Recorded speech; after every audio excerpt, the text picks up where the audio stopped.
ॐ सहना भवतु सहनौ भुनक्तु सह वीर्यं करवावहै तेजस्विनावधीतमस्तु मा विद्विषावहै। ॐ शान्ति शान्ति शान्तिः। ॐ सदाशिवसमारम्भां शङ्कराचार्यमध्यमाम् अस्मदाचार्यपर्यन्तां वन्दे गुरुपरम्पराम्। ॐ श्रुतिस्मृतिपुराणानाम् आलयं करुणालयं नमामि भगवत्पादं शङ्करं लोकशङ्करं। शङ्करं शङ्कराचार्यं केशवं बादरायणं सूत्रभाष्यकृतौ वन्दे भगवन्तौ पुनः पुनः। वसुदेवसुतं देवं कंसचाणूरमर्दनं देवकी परमानन्दं कृष्णं वन्दे जगद्गुरुम्। समस्तजनकल्याणे निरतं करुणामयं नमामि चिन्मयं देवं सद्गुरुं ब्रह्मविद्वरम्। Hari Om, salutations to all. So, in this 12th chapter, we have seen Bhagwan giving his assurance that those who worship the Lord through their actions, ye tu sarvani karmani mai sanyasya matparaha, who consider him as the supreme and with single pointed mind, ananyenaiva yogena mam dhyayanta upasate. Those who worship me and meditate upon me, such people, I lift them out from the ocean of samsara. Tesham aham samuddharta mrityu samsara sagarat. Bhavami nachirat partha. Quickly, they come to realize oneness with me because their mind is fully absorbed in me. Maya veshita chetasam.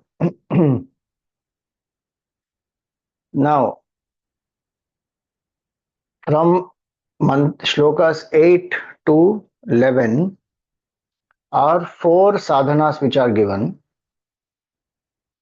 Each sadhana by itself will lead us to the Supreme, and they also form a sequence from the subtlest to the simplest. Gurudev used to explain that if your mind is very highly sattvic, ego has become very thin, then verse number 8 you can apply. If it has more of Rajoguna, then 9. If it has maximum Rajoguna, then 10. Then if it has much more of even the tamas and rajas, then 11 has to be applied. So it is also in the sequence of our vasana pressure.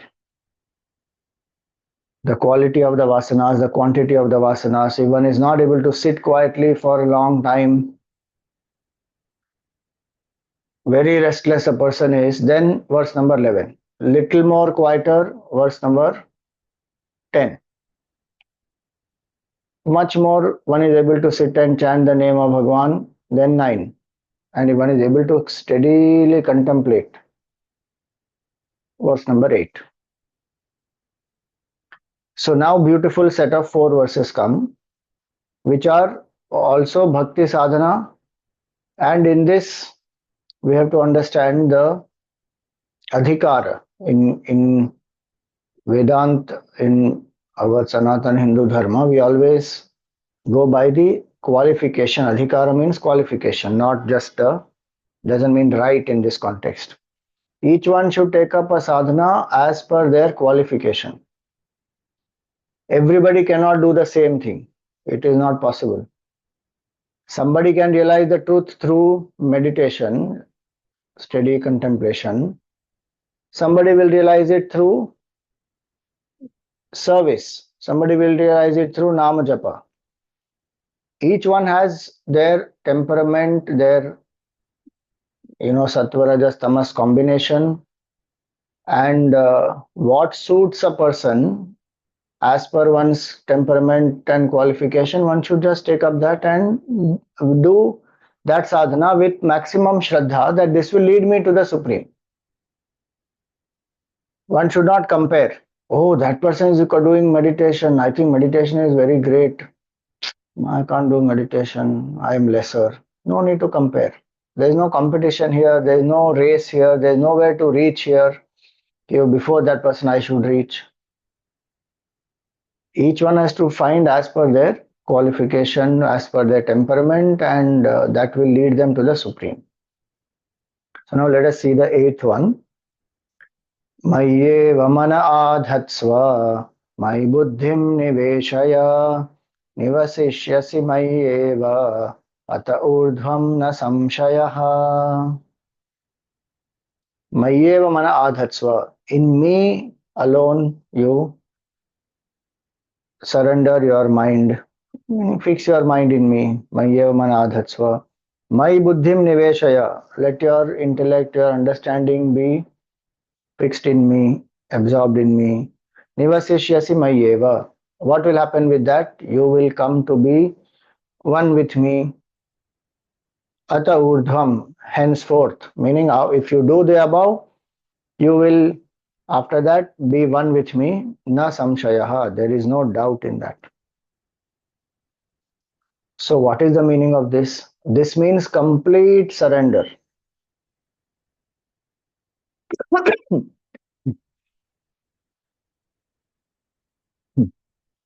Sorry.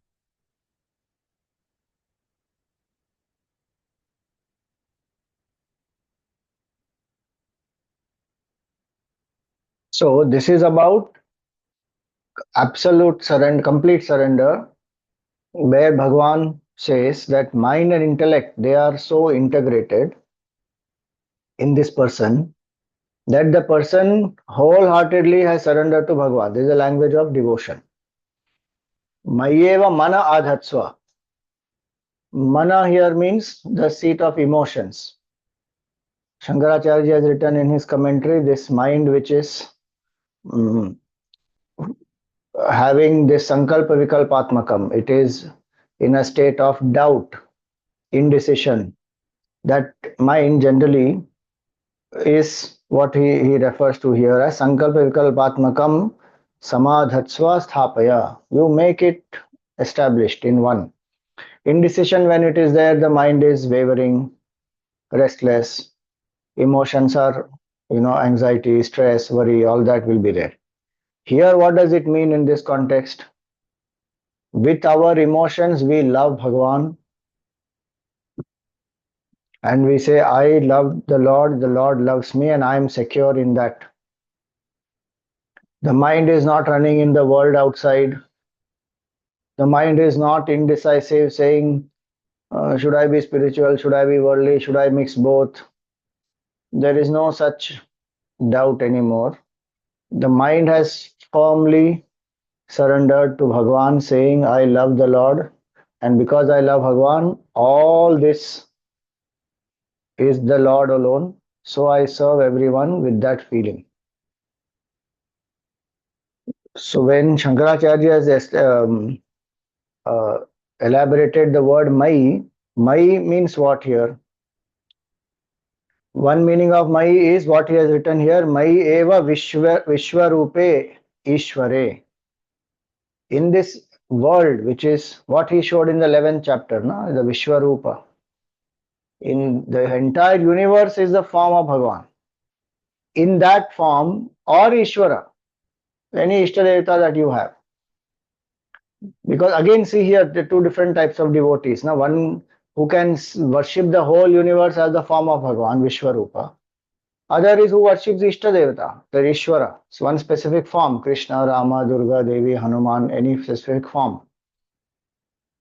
In that, the mind has invested all emotions. One has built a relationship with Bhagwan. Bhagwan is my friend, he is my anything, he is my child, he is my beloved, he is my, son, anything, whatever one wants to fix a relationship. I am the servant, he is the master, whichever, he, she, whatever it may be. So in that the emotions are invested fully. How much we invest in our worldly relationships and how much we get.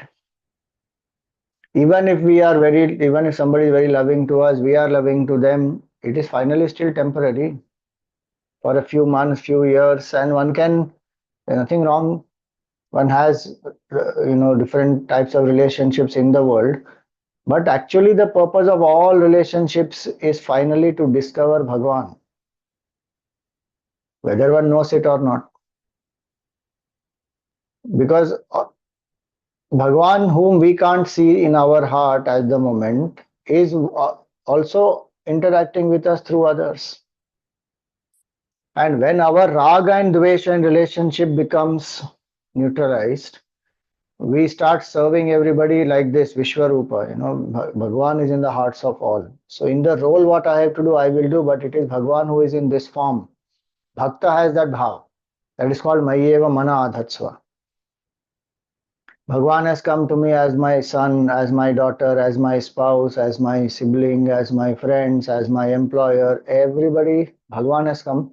I am serving Bhagwan through this role.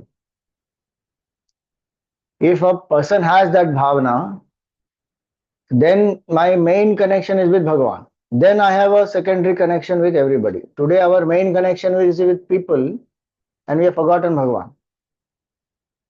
And most of the time, that is what happens. Is for the sake of the temporary relationships, we ignore that permanent who is there with us life after life. So, one whose mind is very clear that I don't depend on anyone else for my love, security, fearlessness, happiness. I am secure in the fact that Bhagwan loves me and I love Bhagwan. So, the mind doesn't have insecurity. The mind doesn't feel some lack or something is missing. Why? Because one is connected to the Lord and Bhagwan is Purna. So that bhavana one has of fulfillment, of satisfaction, of peace, happiness, connecting to Bhagwan, serving Bhagwan. That mind doesn't have negative emotions and uh, wanting to become something, to prove something to somebody. None of that is there. Which is why the mind is very sattvic, pure mind. Mayeva. And Bhagwan says, Eva, Mai Eva, only in me. Two can't go together. Kabir Das ji said that now very clearly. He said, जब हम है तब गुरु नहीं, जब गुरु है हम नाही, प्रेम गली अति सांकरी तामे दोनों समाही. Their Guru means Bhagwan himself. You can say Prabhu नहीं. जब हम है तब प्रभु नहीं, जब प्रभु है हम नाही, प्रेम गली अति साकरी तामे दोनों समाही.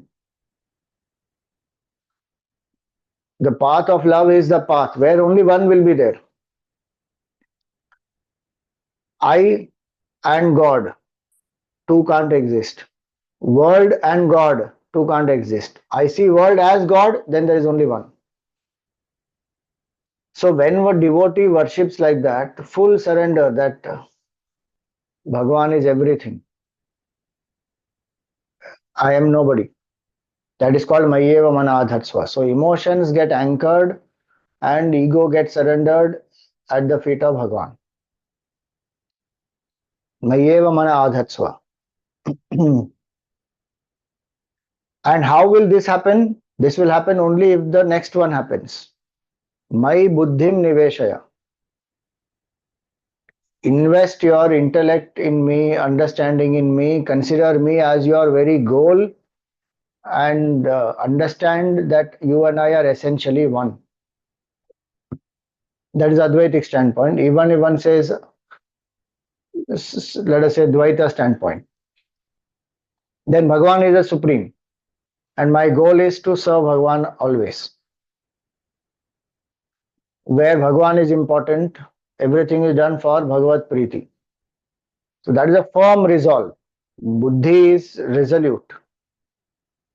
And that firm resolve is Bhagwan is the supreme. So one doesn't want ego boosting, one doesn't want praise, one doesn't want to encourage the ego. Anything that encourages the ego, one will put aside. One will do what is required for Bhagwan. To serve Bhagwan, to love Bhagwan, to know Bhagwan, so all sadhanas one will be able to do. Because the only goal is I want Bhagwan alone. That's the resolve. The goal of life is the only goal one is striving for. Initially, one may strive for different goals in life also, and one wants to balance. So, in and through the goals in life, I want to attain the goal of life, which is fine. As one goes along, slowly what happens? One will say, I serve Bhagwan alone, and my goal is Bhagwan alone. Artha, Kama, Dharma. In fact, in Bhakti Shastra, said not even moksha. None of these four Purusharthas. Parabhakti is beyond moksha also. So one says, I want only that bhakti, I want nothing else. And whatever is required for that, one will do. So in the language of bhakti, when we say, buddhi has only one desire, I want to serve Bhagwan, he is the supreme, and I want to be one with Bhagwan. And the mind is following that buddhi. It is the emotions are an aid in this process. Where this feeling and thinking have come together, and they are only for the supreme. Bhagwan says, you will be one with me, there is no doubt in that. Even in the world, if you see, physically you and I may be here, but actually where are we? We are there only where our mind is. One may be listening to the talk, but when the mind may be in some theater, in some hotel, in some workplace, then I am there. Though physically I am here in front of a computer. Where the mind is, there the entity is, the person is.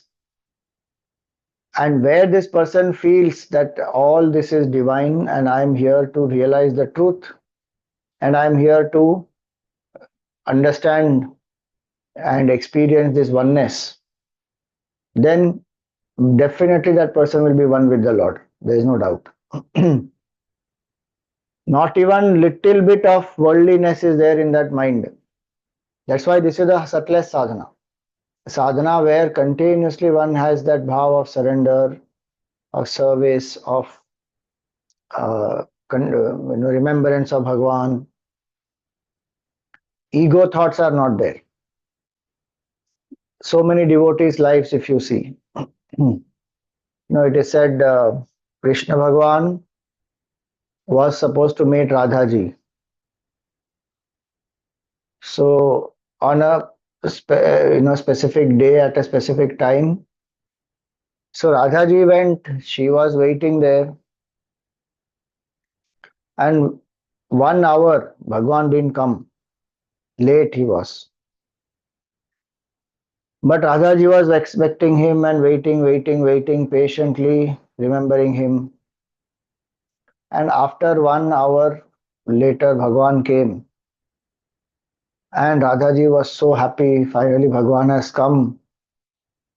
And as soon as he came, she embraced him. And then they both sat and Bhagwan said, I was busy with something, I could not come on time, I'm sorry and all that. Then Radhaji became very sad. So Bhagwan asked her, why are you sad? Now I'm here. She gave such a beautiful reply. She said, till you were not here, my mind was always thinking only about you. Now that you are here, the attention has shifted from you to me, where I am feeling special that you left everything and came for me. Because my mind shifted from you to me, I am sad. See that alertness level that she had, that she even recognized that this I has now risen. Most of us, we won't even recognize, and inside our ego will keep boosting. Here is a beautiful example. Like that, so many examples of devotees who just feel oneness with Bhagwan. So emotions are not having any contradiction with the intellectual resolve. The emotions are an aid. That is called yoga, where mind and intellect both are united, valuing the same thing, loving the same thing. If we have to give in simple words, I really value Bhagwan and he is my goal, and I love Bhagwan also. Where both these have come together, there that person will experience oneness. The whole secret of success in any field also is this. We are applying this, we can apply this to our regular day-to-day life, in our day-to-day goals. And nowadays, the word for this year is manifest. Everybody wants to manifest. It is a word of the year 2024. What is the word of the year? It is manifest. We are manifest wealth, manifest car, manifest house, manifest children, manifest whatever one wants, promotion, job, manifest. There, what will be said? What you want to manifest, you visualize that you have already achieved it, and your feeling must align with your thought and the picture that you have of your goal, and the universe will arrange things and you will be able to manifest it. I'm not making fun of this. I'm just saying this is the process, right? Where you lift your vibration to that level which you want to manifest. And how do you lift your vibration? So that you don't entertain any contradictory thought and emotion, and you visualize already you have achieved it. Because the science behind it is the brain doesn't know the difference between what is inside and outside. Because there's nothing inside and outside separate for the brain. Everything is one for it. You and I think inside and outside because of our body. For the brain, it is all one. So if you feel you have already achieved it and you feel that state and you relive it and you internalize it, you will lift your vibration and you will finally achieve it. That is in the worldly thinking and in the worldly goals one can apply. This is the spiritual truth. See, subtlest truth can always be applied for simpler levels. There's nothing great about that in that sense that it's not impossible, huh? It will apply. This one is the secret of realizing absolute oneness, where the devotee wholeheartedly wants only oneness with Bhagavan, doesn't want anything else. It's not that I want money also, power also, position also, health also, beauty also, fame also, and God also. Hmm. I want God alone. And not only intellectually I want God alone, feeling wise also, I have no craving for the world outside, that without this I am incomplete, or this has to be tried, that has to be tried. Tried, tested, done, dusted, finished. Full attention emotionally is to realize Bhagwan, is to think of Bhagwan. To the point where one forgets oneself. Completely one forgets oneself. That when one does, emotions and intellect, mind and intellect, they have come together. So what I value and what I love have come together. Many times we don't value certain things, we love emotionally. And some things we emotionally we don't love, but we value intellectually. Let us say some great scientist, we respect that person, we value that person's contribution to science, we admire intellectually.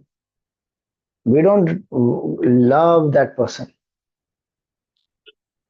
We may have an appreciation of that person. Just an example. There may be people who love a scientist also. There's nothing wrong about that. But just to make a distinction. And there are some things which we love very much. It could be blue color I love.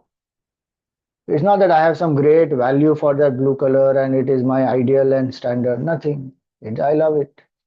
Some hobby I love, some person I love that way. Many times it happens that when we love somebody, we sometimes take them for granted also. We don't have enough respect. So all kinds of combinations are possible. We love something, we don't have value for it. We value something, we don't have love for it. Little of both is there. Different permutations and combination of both is there. All that is possible. But where I wholeheartedly love something, in this context is Bhagwan, and I value Bhagwan, and Bhagwan alone is my goal. That firm resolve is there in the buddhi that nothing else comes in between. That person has integrated the body, mind, intellect, and through devotion, in the language of devotion, we say that that person surrenders fully to Bhagwan. Emotionally also one has surrendered, intellectually also one thinks Bhagwan is the supreme. That person, Bhagwan says, will come to be one with me. Ata urdhvam na samshaya. Once this union of mind and intellect has happened where there is no contradiction. In our mind, there is a contradiction. We may value Bhagwan, but we love the world as the world, not as Bhagwan. So we still think Bhagwan is some goal of life to be attained at the fag end of life. And right now I need to enjoy, I need to do this, I need to do that. And after seeing through all this, last stage, sometime I will realize God. Again, I'm not saying this is right or wrong. I'm just saying the mind which has this thought has a division where I value, but as of now, my love is divided. It's spread out into the world, into things, people, enjoyment, situations, power, position, into all that my emotions are, you know, invested in. And what is left that I will invest in Bhagwan. But a devotee doesn't think like that. Who is an Ananya Bhakta doesn't think like that. The Ananya Bhakta will see world also as Bhagwan Swarup and serve. Doesn't want anything for oneself. Like if Mirabai says, "Mere to Giridhar Gopal, dusuro na koi." There is no one else, nothing else that she wants. Andal for him, Vishnu Bhagwan is everything. For her, sorry, Vishnu Bhagwan is everything. She doesn't have any other thought process in her mind. Vishnu Chitta's daughter. Vishnu Chitta himself is a great Bhakta of Bhagwan. His daughter is Andal, and she will make garlands for Bhagwan, and she has mentally considered Bhagwan as her husband, and she offers the garland to Bhagwan. After she wears it, she will offer it to Bhagwan because she feels Bhagwan is my beloved, my husband, and so she would feel that sense of oneness. And there's no other thought in her mind. Nothing of worldly in her mind will come. So that's the high state of bhakti, where the bhakta has vairagya spontaneously. Mayeva mana adhatsva means that mind has vairagya from worldly things. That mind is able to think about Bhagavan. It is not running here and there and one has to pull it back. No, this is what is called sattva guna. Sattva is so much in the mind. The mind is steadily able to think if one is remembering Bhagavan through anything, puja, japa, bhajan, stotram, any of these. The mind is just absorbed in Bhagavan. Some of the devotees don't even have a concept of time when they think of Bhagavan. For hours together, they are just sitting in that state, one with Bhagavan. So, Mayeva mana adhatsva and Mai buddhim niveshaya. Firm resolve that Bhagavan alone is the goal of my life, nothing else. Even if I'm doing my duties wherever I'm put placed by Bhagavan, it is for Bhagavan's pleasure. It is not for me. Bhagwan put me here, I am doing his duty, serving him. What is my goal? My goal is to be one with Bhagwan, to discover realization, to discover oneness with Bhagwan, my goal. So, this devotee who has valued Bhagwan, who loves Bhagwan, who serves Bhagwan. Now, this is the language of bhakti. And Bhagwan said that devotee will come to be one with me. Now, we see in the language of knowledge, that devotee who is able to sit quietly and steadily contemplate that there is only one infinite truth.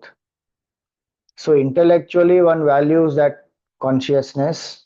And that is what I have to realize. My Swarupa is that the knowledge is very clear. I am not this body, mind, intellect. I am that one infinite consciousness which is enlivening this, enlivening the whole world. That infinite consciousness is me. Emotions also are not there for the world because one knows anityam asukham lokam. This is temporary and there is no pleasure here. In fact, it is dukkhalayam ashashvatam. It is an abode of sorrow and impermanence. In solid vairagya one has, tivra vairagya one has. So, the scriptures give an example. This person has rejected the world like how one has no interest absolutely. In fact, one has disgust for what? Kakavishta it is called. The excreta of a crow. What interest one will have in that? Nothing. Tivra Vairagya is compared to that. That here is a person who has absolutely no interest in the world and has shunned it like Kakavishta. This requires high level of Sattva Guna. That's why we said that this is the highest sadhana where one is steadily able to contemplate on Satchidananda Parabrahma Tattva, because the mind and intellect both are united. If both are not united, then one can't contemplate steadily. This is what happens to us when we sit Chidananda Rupa Shivoham Shivoham. After a few seconds, the mind wanders everywhere. Why? Because inner vairagya is not there, resolve is not firm. One doesn't feel that yes, Bhagwan alone is the goal, consciousness alone I have to realize. And the mind has lot of vasana pressure. So the mind is extroverted. It wants to eat something, drink something, go somewhere, achieve something, and that has more value for it, and it feels more, oh, this is more tangible, it is more practical, more real, more experiential. All that the mind will say. So the mind feels, oh, they are sitting quietly, meditation. How long can we do? Few minutes also, if we do, that's good enough. 10 minutes, I do Swamiji. Because the extrovertedness is very high. So the mind won't be able to sit. But here is a person whose extrovertedness has been curbed, Rajoguna has been reduced.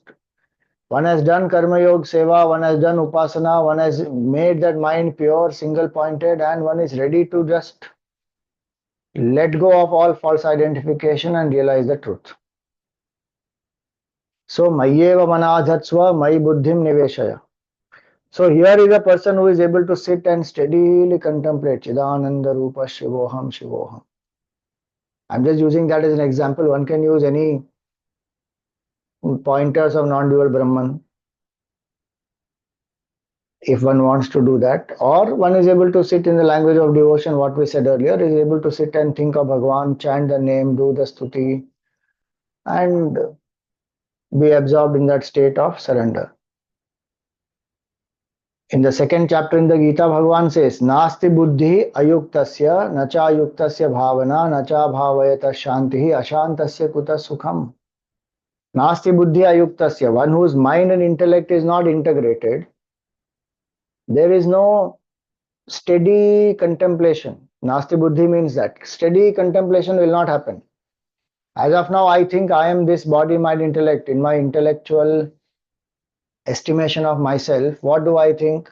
I am this body, this individuality, this jiva I am, and then this is my house, and these are my children, and this is my property, that is my qualification, this is my, you know, whatever, popularity. This is my intellectual estimation of myself. And who am I truly? I don't know. Once we study Vedant, we purify the mind, unify the mind, then we understand, oh, this is only a tool, this is not me. Then that goal is only to realize, who am I? My nature is Sachidananda. I want to know that. So that mind, which has, and this cannot happen by force. This is a purification process. And which is why Karma Yoga sadhana is important. Bhakti Yoga, one, does upasana to make the mind single pointed. Then finally, one will come to this last step where some complete surrender has to happen. Either through knowledge or through devotion, but complete. So, nasti buddhi ayuktasya. If the mind still has lot of cravings, then this not mind intellect are not united. So that person can't contemplate steadily. This is not to condemn ourselves if we are not able to contemplate steadily. You said, yes, Swamiji, what to do? I'm a gone case only. I don't think I can ever contemplate. Never. Those next other three parts are given for that. Nobody is written off in our Sanatan Dharma. Every single person, there is some method available for them to lift themselves from where they are to the higher step. So, nasti buddhya yuktasya, nacha yuktasya bhavana. If mind and intellect is not steady, I mean, it's not united, then the bhavana will not come. Bhavana here means what? Brahma bhav, that I am Brahman, I am Brahman. That feeling only will not arise. Nididhyasan can't happen steadily, then bhavana. This jiva bhav has to be replaced with Brahma bhav. That will not happen. Nacha bhavayata shanti. If the bhavana doesn't arise, where will one experience peace and happiness? Ashantasya kuta sukham. The same bhavana is required even in bhakti. If the mind and intellect are united, bhavana for Bhagavan will be very high. One will say Bhagavan is everything, I am zero, I am nobody, and one stays in that state of surrender. Bhav. Sometimes they also say, no, bhav samadhi. The person's mind is absorbed in a certain bhav and that person has lost awareness of everything around. Bhav samadhi. They come into such divine bhav, mahabhav, all that in bhakti also it will come. That state is a very high state where beyond raga and dvesha, the ego has become so less and thin, then that person just surrenders fully. So very highly sattvic mind, which has very less vasana pressure, with little effort of steady contemplation or steady prayer to Bhagavan, one will come to wake up. That's what this shloka is. Mayeva mana adhatsva mai buddhim niveshaya. So we saw from bhakti standpoint, we saw from jnana standpoint, and seva is anyway there in both. When we serve the whole world, that also we saw Vishwarupa. Now, and we also saw that this you can apply for any goal in life. Simple goals also, I'm not even talking big goals. You want to wake up every morning and go for exercise. Simple example. In the head, there must be value for exercise. In the heart, there must be love for exercise. If both these have come, you will automatically get up and go and do exercise. Khatam. If one of them is not there, then one will struggle. I really value exercise, Swamiji, but I love sleep much more. And now, winter time, so cool. Sun is not there even out before 7:30. I don't feel like going out. It is so cold, nice and cozy when we are in the blanket. So I love sleep more than exercise, then I will not do. Or any other example you take. One wants to study. One knows exam is coming. Intellectually, one is aware, I have to study, I have to write exam, I need to clear this portion, understand. But the love is for something else. Cricket one wants to watch. One knows that one has to study, but love is for something else. Now there will be conflict. Same thing for any other goal. So the moment both these come together, oh Swamiji, I am waiting. When will both these come together? Arey, We have to start, the other will join in. That's why next one we say Abhyasa Yoga. We will come to that. If you say the day I feel the love for exercise and I really value exercise, then I will start doing exercise. So I'm waiting for that day. It will not dawn like that. Suddenly one day you will feel love for exercise.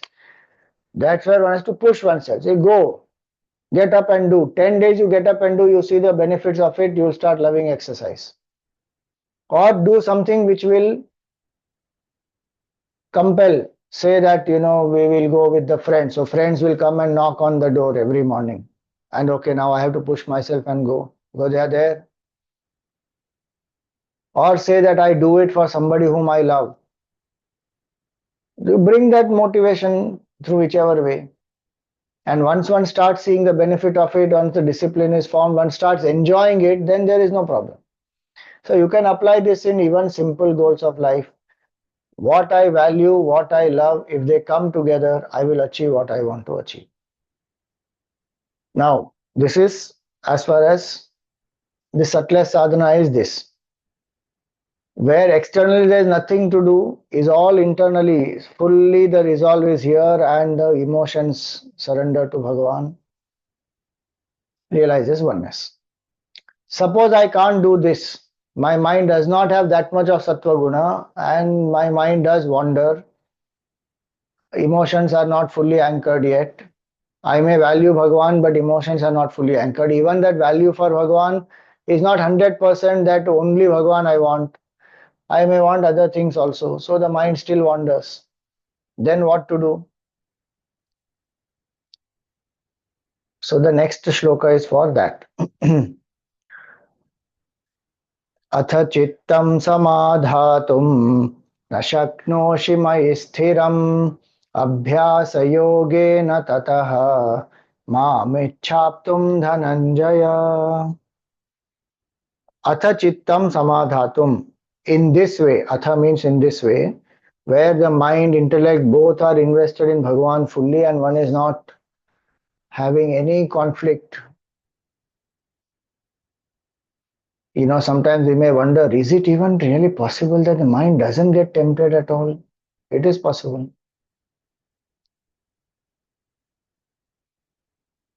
I'm not saying it's possible only for those great realized beings, I mean the highly sattvic beings. No, even for you and me, where there are some things where both this buddhi and mind come together, there we lose sense of time. We forget, our mind doesn't get distracted. Suppose I love music, wholeheartedly I love a particular type of music, let us say classical Indian music I love, and in that, let us say I love Megh Malhar Rag or Yaman Rag, and somebody is singing, oh, I value it, I love it, and I'm just lost in it. 2 hour concert just passed like that. Oh, I didn't realize. Mind is not distracted, not going anywhere. So it's not that it's very difficult to achieve. It is possible to achieve in spiritual life. Also, it is possible. But that's a purificatory process. Then one will come to this. Suppose in this way I can't. Atha chittam samadhatum na shaknoshi. It is not possible at the moment my mind is not having that much of feeling and value for Bhagavan. Atha chittam samadhatum na shaknoshi. Mai sthiram. Bhagavan says that. You are able to invest the mind, but it is not fully steady. It's steady for some time, again it goes out, again you have to bring it back. So there's no abidance. Then what should I do? Why does this happen? Because the disintegration of mind and intellect is there. In the first one, there is no disintegration, mind and intellect fully integrated. In the second one, there is, let us say, 20% disintegration. So the mind will wander. So one will say Om Namah Shivaya, Om Namah Shivaya, Om Namah Shivaya, and the mind will go to somebody called Shiva, and then from there to some experience, some incident, some food, some anything, it will just wander. Wandered, mind went away. Then what to do? Bhagavan says here, Abhyasa yogena tataha mam ichhaptum dhananjaya. by the practice, Abhyasa Yoga, he says, by the yoga of practice. Meaning, what practice? Keeping a support system and making the mind steady on that support to the exclusion of everything else. That's what Shankaracharya has written here. Abhyasa yogena chittasya ekasmin alambane. Ekasmin alambane. In one support, only one. Which is why Ishtadevata is important. Choose one. Many forms of Bhagwan may be there, but you choose one. Because in my contemplation, my surrender, I need one. Where all the energies are channelized and I surrender. If there are many, even though intellectually I may feel they are one, but the mind is still considering them as many. So there will be a contradiction. That's why Shankaracharya says, Ekasmin alambane sarvatah samahritya. Withdrawing the mind from everything else, punah punah sthapanam abhyasaha. Again and again you establish the mind only in that one symbol. And please remember, that's not symbol in the sense it's an inert thing. No, it is Bhagwan. So if it is Kali, Mother Kali, then my mind will withdraw from everything else and only think of Mother Kali. If it wanders, one will again bring it back to the form of Mother Kali. See here, the mind has gone beyond form also. Where the mind has Sattva Guna in the previous shloka, mind has Sattva Guna is very high and using one form, one chants the name and then gone beyond, one stays in that state of surrender, away from body identification, away from Jiva Bhav, absorbed in the truth. That's why Bhagavan says, Nivashisyasi Mayeva, you are one with me. Here, the mind is not able to stay like that. So it has to be made single pointed by the help of a form. Beyond form is difficult for this as of now. Only holding on to the form, it is able to do, but it still wanders. So then bring it back. So that mind has to have, that's why Abhyasa Yoga is Ekasmin Alambane Punah Punah Sthapanam Sarvata Samahritya. Again and again. Punah Punah means that it goes, bring it back. It goes, bring it back. That's why Japa is a technique which is required for this. Alambanam can be anything. It can be name, it can be form, it can be sound, it can be chakra, it can be breath, whatever it may be. But the best alamban is where it will bring a surrender to Bhagavan. Otherwise, one will use anything to develop concentration. It's not only about concentration, it's about purity with concentration. Surrender of the ego with concentration. So otherwise one can see the flame of a candle, one can see a dot on the wall, one can meditate. Thratak one can do to attain certain concentration. And it has its own impact, no question about that. But the point here is, it is not such a symbol alone. It's not about concentration. It's about bhavana. Because mind and intellect have to be united. So if there is an Ishtadevata, feeling will also be there, value will also be there. So love and value will come together for Ishtadevata. If somebody is not very emotion oriented and then they say, I will focus only on sound, okay. Omkar Upasana is Nirgun, Sagun Nirakar Upasana is a Shabda Upasana. So there are different temperaments. They can choose whichever alamban they want. But keeping in mind that it should bring this integration of mind and intellect, feeling and thinking, value and love, and the mind should just stay with that. See, when we say Mother Kali or Bhagwan Ram or Shiva, it is not picture that one is holding on to. It is not some form that one is holding on to. That becomes a symbol. One remembers Bhagwan as that state of awareness, consciousness, Shantam Shivam Advaitam, which is consciousness from Vedantic standpoint. From Bhakti standpoint, one says is Ishvara, Bhagwan is everything, Bhagwan is Srishti Karta, Harta, Dharta. That bhav is there. Then one is doing japa. Otherwise, one will make it mechanical. Ram, Ram, Ram, Ram, Ram, Ram, Ram, Ram, Ram, Ram, Ram, Ram, Ram, Ram, Ram.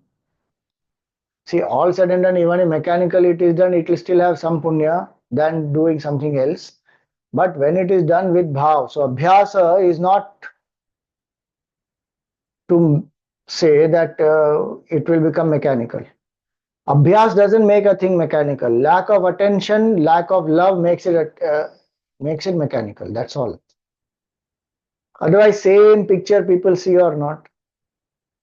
You know, when I was in school that long time back, there was that one picture, Sholay. Then we came to college, then there was that some movie, Dilwale Dulhaniya Le Jayenge. Haan. And people have set records for it. I used to wonder how this person is seeing. Somebody told me they have seen Sholay 50 times, 100 times. Arey baap re. What a, in my mind, I used to think, what a waste of time. Same picture again and again, 100 times, and some people have gone to theater and paid money and seen also. And it doesn't become boring for them. Why? Because they have interest, they have attention, both. Boredom is lack of interest, lack of attention. That's all boredom is. Just because I do the same thing again and again doesn't make it mechanical. Because I am doing the same thing, if I don't pay attention to it, I am no more having bhavana, interest in it, then I will wander, my mind will want to do something else. Then this becomes mechanical. So abhyas is a yoga. It is a method to unite with Bhagwan. When it is done with bhavana, with alertness, interest and alertness, both. That's why Gurudev used to say that alertness is the price you pay for freedom. Alert and vigilant living is a sadhana by itself. So here abhyasa means that to do, take a symbol, identify one Ishta Devata. How to identify one? If you are not clear, so many methods are there. One method is worship so many different forms, and while worshipping, you identify which one your mind loves the most. No, I love everybody. You are not paying enough attention. Watch carefully. Which one is the mind? Swamiji, sometimes it is Ram which is more, sometimes it's Krishna which is more. Okay, very good. From so many you have come to two, Ram and Krishna. Now you choose. Again watch which one. Analyze whose qualities you love the most. Which form comes to your mind when you are very happy. Which form comes to your mind when you are in maximum pain. And whom do you remember for safety, security, prayer, strength. Like that, ask, then one will understand. Sometimes it is Purva Janma Samskar also where one is clear, this is my Ishta Devata. If nothing, follow your Kula Devata. If you are very confused that if you have a Kula Devata, just follow that Kula Devata. And in time it will reveal to you who is your Ishta Devata. If none of this is working for you, then sincerely pray to Bhagavan. Bhagavan, which is the form, you only tell me. Bhagavan will do something and he will reveal to you. There are many ways that way to find out. But choose one. Not that I can't worship anybody else after that. But this is my Ishta Devata and every single day I will connect to Bhagavan through this form. I would have said this in so many lectures before also. But I keep on saying because no matter how much we say, people still don't choose one. They still believe, no. It's better to worship everybody. Why? Because if somebody gets upset with me, I don't want to take a risk. Arey Baba.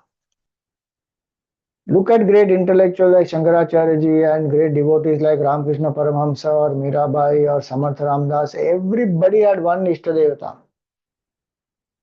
Samarth Ramdas ji worship Bhagwan Ram, Ramakrishna worship Mother Kali, Shankaracharya ji worship Lord Shiva,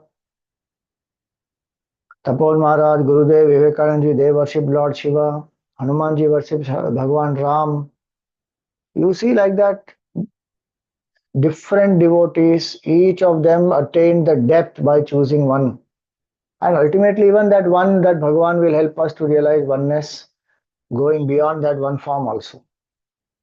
So at this stage, what should one do? Choose one form of Bhagavan, choose a relationship with that Bhagavan. Predominant emotion, what is there? That relationship.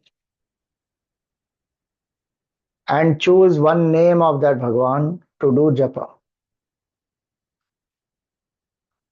And one should then do abhyas. Set up every day some time and choose a sadhana which is fixed, which will engage both this mind and intellect. It may be puja, it may be bhajan, it may be japa, it may be, remembering Bhagavan through stotram, stuti, or a combination of all these. No problem. But that abhyas should be steady. One. Don't say, I will do japa today. Tomorrow I feel like singing bhajan, I will sing bhajan. Day after tomorrow I will do one puja. Fourth day I will do just meditation on that form, Manasa Puja. One sadhana one should choose. That is called abhyas. And hold on to that form. You can add other things that day if you want. Some are optional, some are not optional. But what is fixed, that should not change.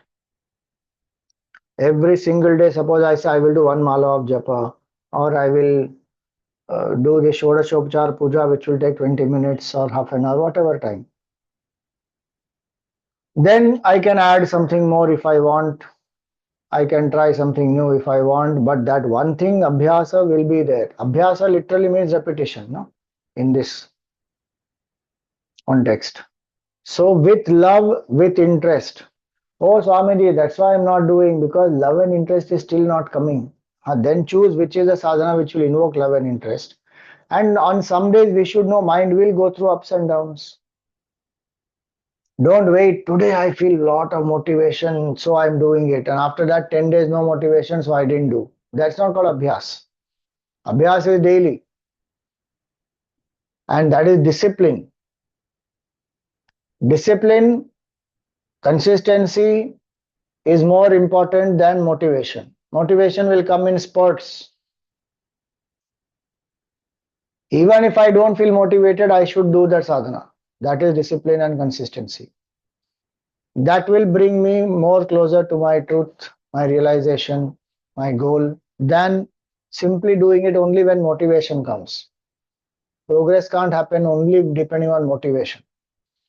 In fact, if I do everyday disciplined way with attention and interest, motivation will be very high anyways. And when we see the benefits, when we see the joy, when we see the purification, when we see how much Bhagavan does for us, oh ho ho. One doesn't have to be pushed. Karo, karo, karo. No, no. One will do it naturally, joyously. One will look forward to it. That is Abhyasa Yoga. And so many saints, if you see in their life, they would have come through Abhyasa Yoga into the first level and realize the truth. First level is this, Mayeva Manadarsa May Buddhim Niveshaya. Abhyasa Yoga, when we do, then we come to the next level, we realize the truth and become one. Now if somebody says, Swamiji, my mind has lot of Rajoguna. 40% Rajoguna it has. 20% Tamoguna it has. And little Sattva-guna it has. Then what to do? I sit to meditate. Sorry, I sit to do japa. I sit to do my stotram chanting. But I am not able to sit and complete it because the mind is very restless. Then what should I do? Every time I sit and do, not even half a mala is over, the mind says, "Arey, this work has to be done, that work has to be done," and I try to bring it back, but still it says it's a waste of time. Why are you doing? I don't think you are ready for this. You should start this only after you have finished certain duties. Like that, the mind distracts me, and then I can't sit and I have to get up. then what to do? So Bhagwan says, don't worry. Even if you have 60% of Rajoguna, 20% of Tamoguna, and only 20% Rajas Sattva you have, so you are not able to sit quietly, then what to do? He says, I'll tell you. That is verse number 10. अभ्यासेऽप्यसमर्थोऽसि मत्कर्म परमो भव मदर्थमपि कर्माणि कुर्वन् सिद्धिमवाप्स्यसि. See, as I said, each one can take me to the truth directly. Earlier he says, Nivashisyasi Mayyeva, first for level 1. Level 2 he says, Mam Ichhaptum Dhananjaya. You desire to attain one with me by Abhyas Yoga. Here he says, Siddhima Vapsyasi. You will attain Siddhi. How? If lot of Rajoguna, 60% of Rajoguna is there, 20% Tamas and 20% of Sattva, or 30% Tamas, 10% of Sattva, then what to do? Bhagavan says, Abhyasepi asamarthosi. You can't sit quietly and do Abhyasa even for 10 minutes. Then what to do? Mat karma paramo bhava. Do actions dedicated to me. You are action oriented. No? You can't sit quietly. Action, action, action. Then do action for me. Dedicate all your actions to me and do special actions also for me. Both. Your daily duties and work, profession, all that also you dedicate to me. And special actions also you do for me. Like on special occasions and festival celebrations and Ekadashi, etc. Then you walk to the temple and go. So action oriented. Mat karma paramo bhava. You prepare flower garlands for me, you clean the floor of a temple for me, or you stand and do some seva, give the tirtha or prasad to somebody in the temple who are coming. Any seva, physical action one is to do. Because can't sit quietly, meditate, my mind is going everywhere. Can't do japa, restlessness is a lot. Then do action. But bhavana is important. Mat karma paramo bhava. See, that is important there. Mat karma paramaha. Actions which are done for considering Bhagwan as the supreme and dedicating it to Bhagwan. Shankaracharya says that Madartham karma, mat karma. Meaning do karma for me. Meaning Bhagwan there. And tat paramaha. And consider that as the supreme sadhana. This will lead me to Bhagwan because I am doing it for Bhagwan alone. I am not doing it for myself. Narayanaya iti samarpayami. Kayena manasa, kayena vacha, manasendriyarva, buddhyatmanava, prakrite svabhavat, karomi adyat, karomi. Whatever I am doing, sakalam parasmai. All that to the Supreme Narayana, Narayanaya iti samarpayami. Parasmai Narayanaya samarpayami. So that is mat karma paramo bhava. Why? Because I'm not able to sit quietly, action oriented I am, then okay, I will do. But I will do only for Bhagwan.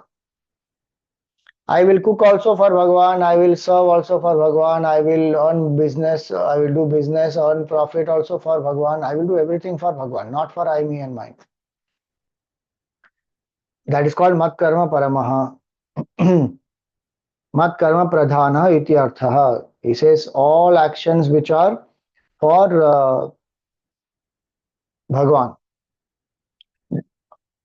Work for my sake is my work. Devote yourself to that. Let the doing of such work become the main thing for you. That is mat karma pradhana. Now, what happens with this? The mind will get purified. Ego, which has rajoguna, it will become sattvic. Seva, that's why is so important. And seva is not an action. Seva is a bhav. If you remember third chapter, we did elaborately this karma yoga. Karma yoga. When does karma become karma yoga? Only when the Ishwar Arpan bhav comes, prasad buddhi comes. Then Nimitta Bhav comes. Karma Yoga. KY is equal to IB plus PB, PB plus IB plus NB. PIN, you should remember PIN, PIN. Prasada Buddhi, Ishwararpana Buddhi, and Nimitta Buddhi. You can say Bhav also, Buddhi and Bhav. So integration will happen. Prasada Buddhi, whatever Bhagwan brings, I will accept. That will be the next one anyway. Next level is that. Whatever I do is Ishwar Arpan Bhav. I am doing it as an offering to Bhagwan. And what I do is I am not the Karta. Bhagwan only is the Karta. So all the four levels, what Bhagwan gives here, they are actually in this equation. This eighth shloka is Nimitta Bhav. That I am not the Karta, Bhagwan alone is, so fully surrendered mind, intellect to Bhagwan.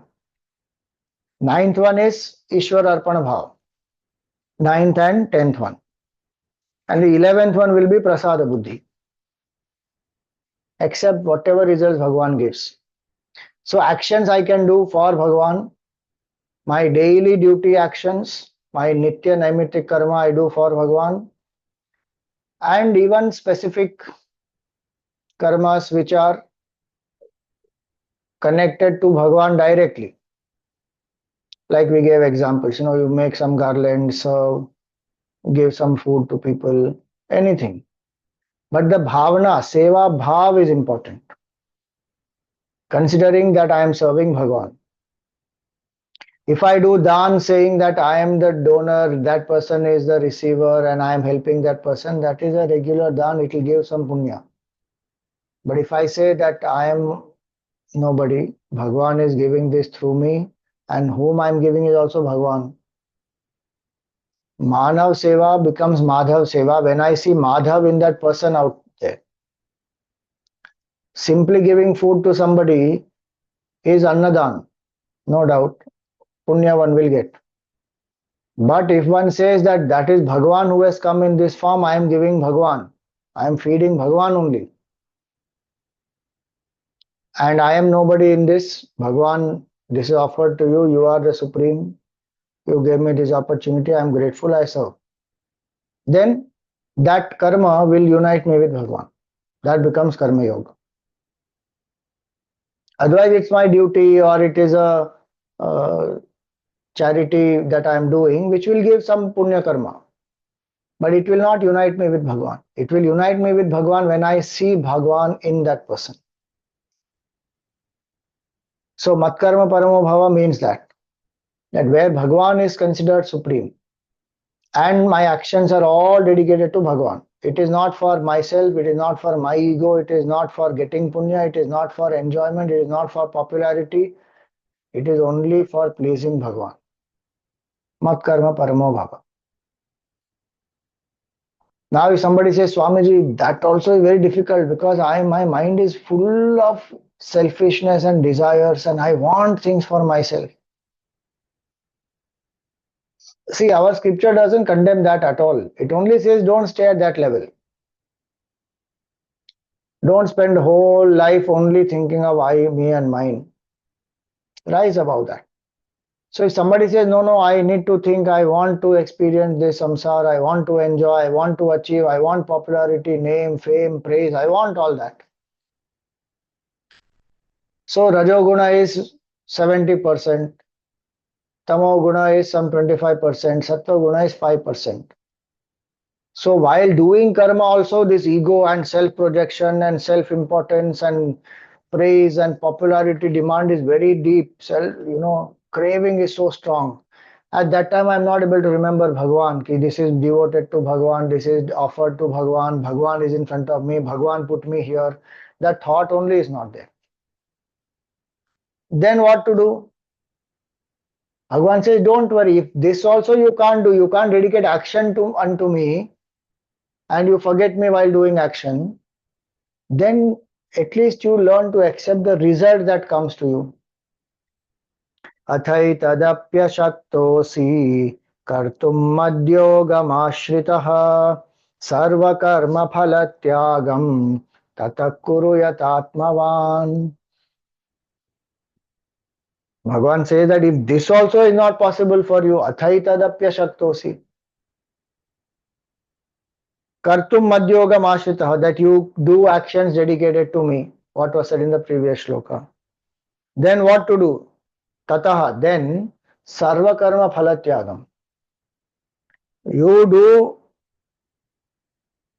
renunciation of all fruits of action. Yatatmavan, meaning with self-control, with great effort, you drop the insistence on the result. Bhagavan doesn't say drop all results. See, karma phala tyaga does not mean drop all results. This is karma phala asakti tyaga. Karma phala tyaga we can't do. The moment we are the karta, we are the bhokta. We can't escape from the karma phala. Even if we want to escape, many times we do want to escape. I don't want to do, I don't want the result of this karma. Once I realized, yo, why did I did this karma? Then I feel, no, I don't want to, somehow I want to escape this result.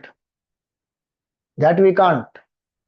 So don't misunderstand this sarva karma phala tyagam. So abandon all the fruits of action. How can I abandon fruits of action? If I have done karma, that karma phala has to come and I only have to experience it, whether now or later, but I only will have to experience. It's like an arrow which is shot. Now once the arrow is shot, you can't do anything. It will go and hit where it has to hit. Karma is the arrow. Now that karma has been done, now can't help it. It will go and create its impact. That I have to deal with. But what I can deal with is do it with prasada buddhi, that this has come from Bhagavan. Whatever is the result which has come, I will learn to accept it. No rejection, no denial, no resistance, no questioning why this happened to me. This should not have happened. This is unfair. I never did anything wrong. Why did this come to me? If I understand that Bhagavan is the karma phala data and he does with nyaya and karuna, we don't have to worry. Bhagavan knows exactly which karma of ours is giving result now. We may not remember our karmas of the past, but Bhagavan knows and he knows the best for us. So one accept prasad, whatever.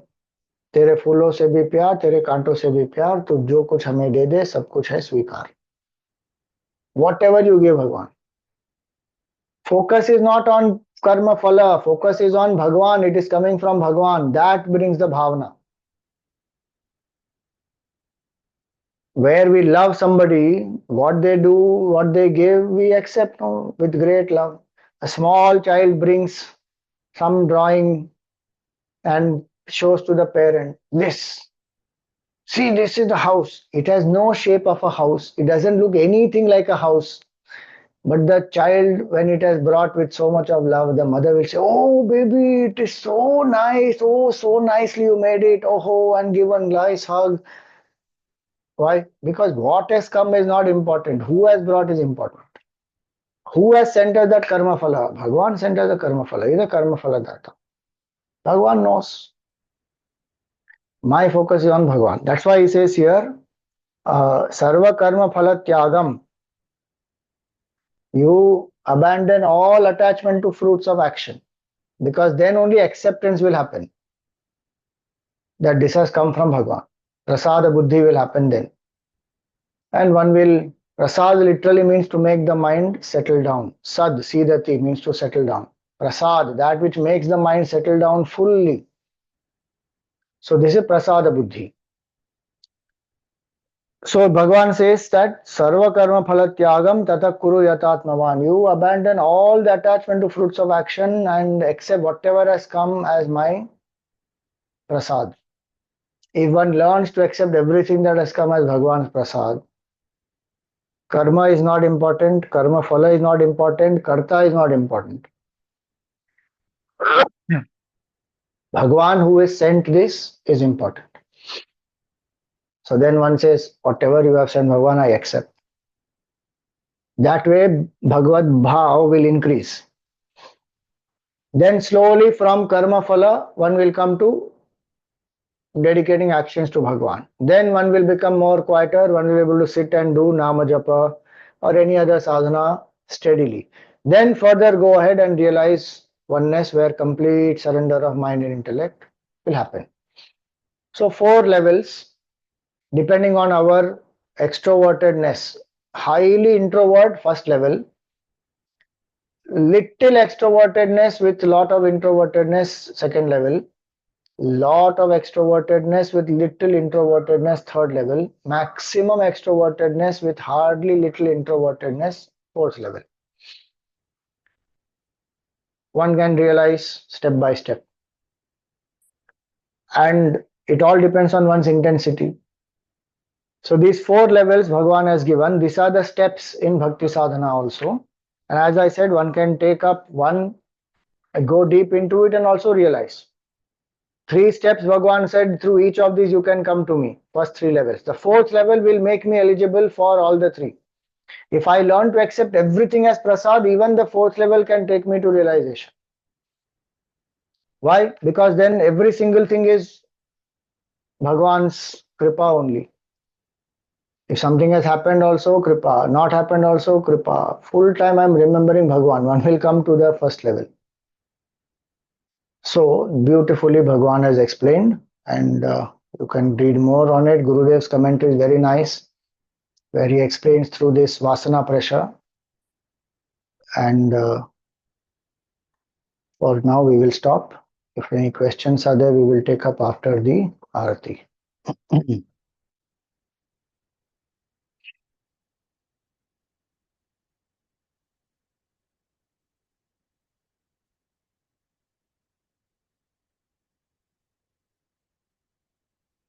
We will thank all our Yajamans, the Mukhya Yajamans for the whole series. Kalpana Morparia ji, Parag Wagh, Bharat Khanna ji, Vandana Jagwani ji. Aarti Yajmans for all the sessions, Ajay ji, Dipti ji, Hemant ji, Jyotsna ji, Jolly ji, Jayashri ji, Tarana ji, Rashmi ji, Sapna ji, Rajan ji, Shalini ji, Nalini ji, Vijaya ji, Nandita ji and Saraswati ji. Today's Dainik Yajman, Daksha Kilawala ji, Monika Malkani ji and Anita Mahesh ji. And today's Aarti Yajmans are Manisha Agaskar ji, Monica Nagpal ji and Sham Vasant Kenkare ji. So we invoke Bhagwan's grace, Gurudev's blessings on them, their families and everyone present here. May Bhagwan bless us to integrate our mind and intellect, surrender to Bhagwan, to experience oneness with the Lord, to be able to remember Bhagwan steadily, to dedicate actions to him and to accept results as a prasad. Jai Shri Krishna.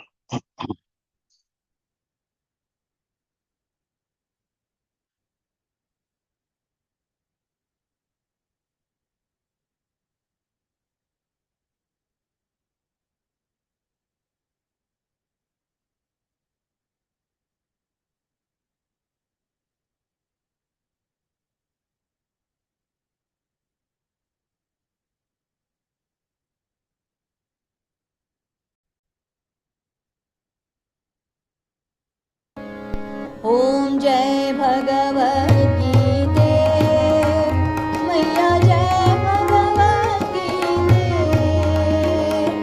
हरिः कमल विहारिणि सुन्दर सुपुनीते ॐ जय भगवद् गीते कर्म सुमर्म प्रकाशिनि कामासक्तिहरा तत्त्वज्ञान विकाशिनि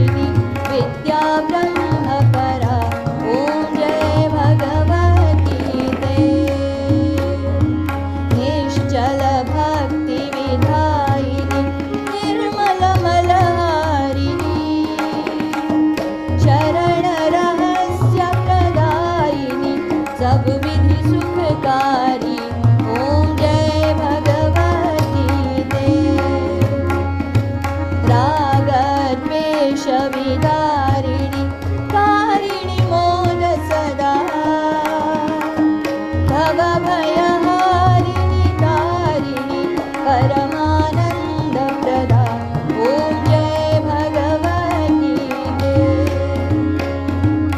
आसुरभावविनाशिनि नाशिनि तमरजनी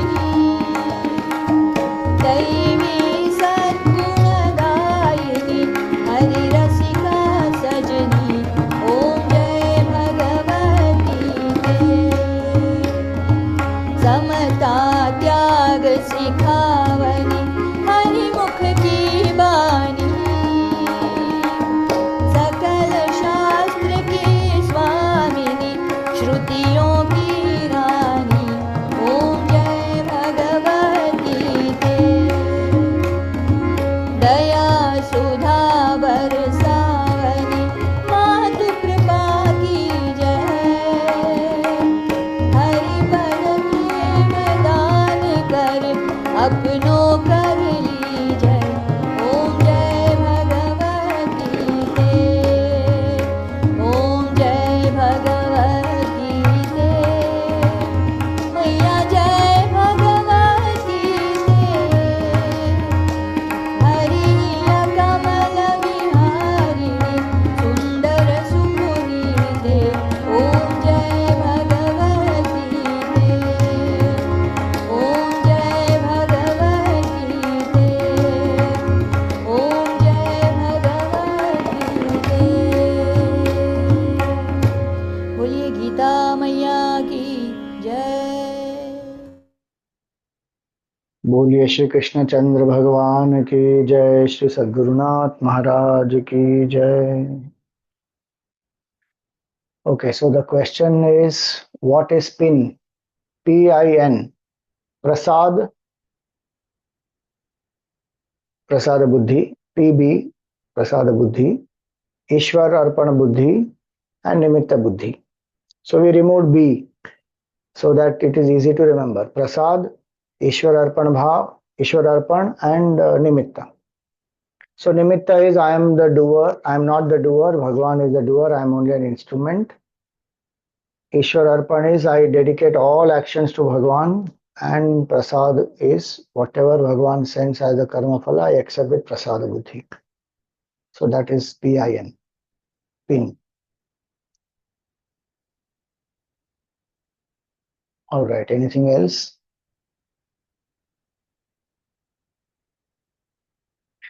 ॐ पूर्णमदः पूर्णमिदं पूर्णात् पूर्णमुदच्यते पूर्णस्य पूर्णमादाय पूर्णमेवावशिष्यते. ॐ शान्ति शान्ति शान्तिः. हरिः ॐ श्री गुरुभ्यो नमः. हरिः ॐ. Just one more question. If we see our Ishta Devata in our Guru, can we do Guru Japa? If you see Ishta Devata in the Guru, you have to do Ishta Devata Japa, no then? Then you are seeing Ishta Devata is manifesting in the form of a Guru, but the name you do is the Ishvara Ishta Devata's Japa. If you have a Guru already, ideal is to go and ask the Guru only. Let that Guru only tell you. If that Guru has given you some mantra, etc., but the Guru only should clarify properly. Otherwise, one does either Guru Upasana or Ishta Upasana, and then one sees both as one. So if one is seeing Guru Sakshat Parabrahma and doing Upasana of the Guru, then one is seeing Guru as Brahman. But if one is worshipping Ishta Devata, then one should worship Ishta Devata, do the Ishta Mantra. If one has taken that Ishta Mantra from the Guru, one takes that Ishta Mantra also and does the sadhana, and then one sees that that same Ishta is in the form of my Guru here. So either of these two can happen. Right. Thank you. Hari Om.